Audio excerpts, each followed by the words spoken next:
ADF is a religion. We are a religion of the earth. We value, honor, and worship the powers of the earth and of the cosmos, which we see in the form of gods and goddesses, spirits of this land and of our ancestors, not to mention the earth herself.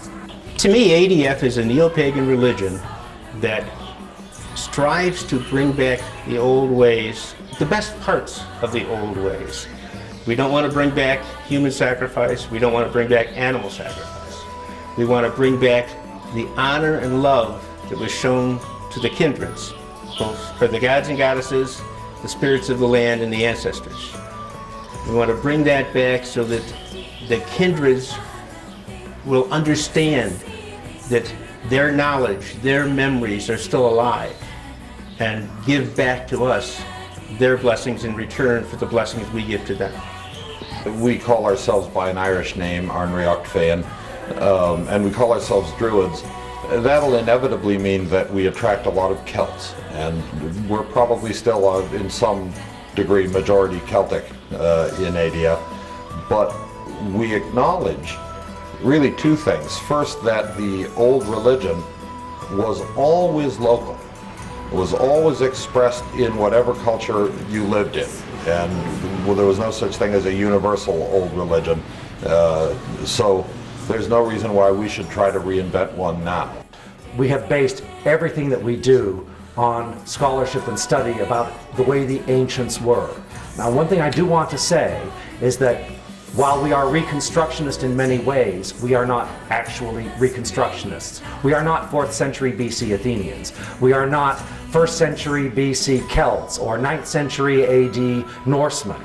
We are 21st century Westerners. And so this has to work for us as well. Some of the things the ancients did are simply unacceptable. We do not agree with blood sacrifice or human sacrifice or any animal sacrifice or any of those sorts of things.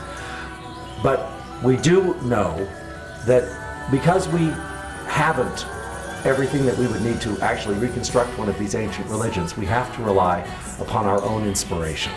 And so we try to meld the two, scholarship and inspiration. The two tensions in ADF that constantly push against each other, and that's what makes us so dynamic. In many ways, our religion is defined by and almost grew from this order of ritual that was originally invented by Isaac Bonowitz and then reformed by me and some other folks in the early 90s. The core order of ritual contains many of our most important religious ideas, things like reciprocity. We give our love and honor to the gods and they give their blessing to us in turn. It defines how we worship the gods and what beings we worship the gods and spirits as. In our conventional way, we talk about the land spirits, the spirits of the ancestors, and the gods and goddesses themselves. And that's all contained in the core ritual and in fact grows from our order of ritual.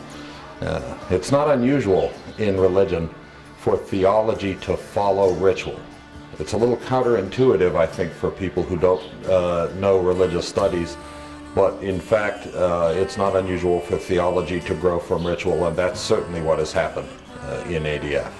Part of Isaac's long-range plan, as Ian had said, was to have groves available in any city in the United States.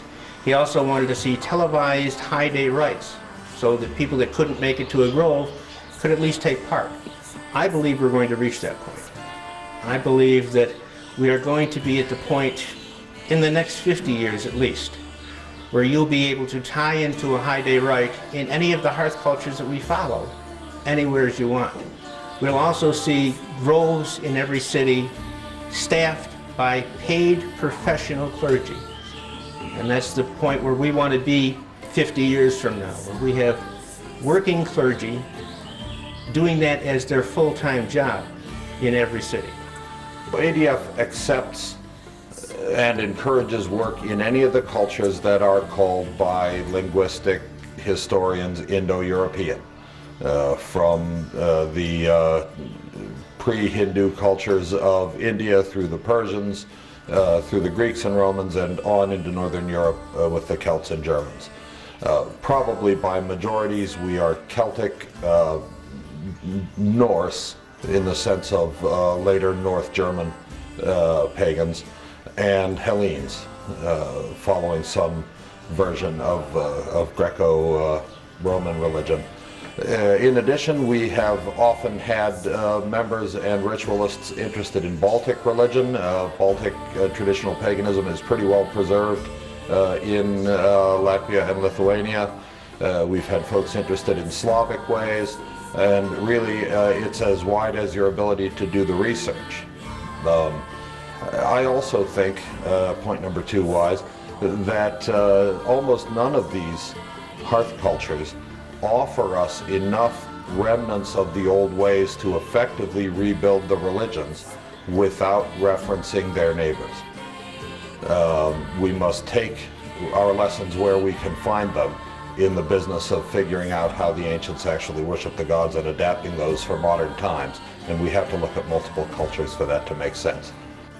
As Ian Corrigan likes to say, we don't proselytize, but we do recruit.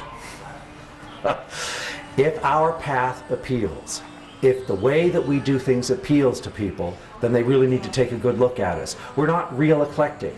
Although we have a wide range of possible ways of approaching ADF through various hearth cultures, through religious orders, etc., we have some things that are required. We have a certain amount of order that in a high day ritual, certain things must happen.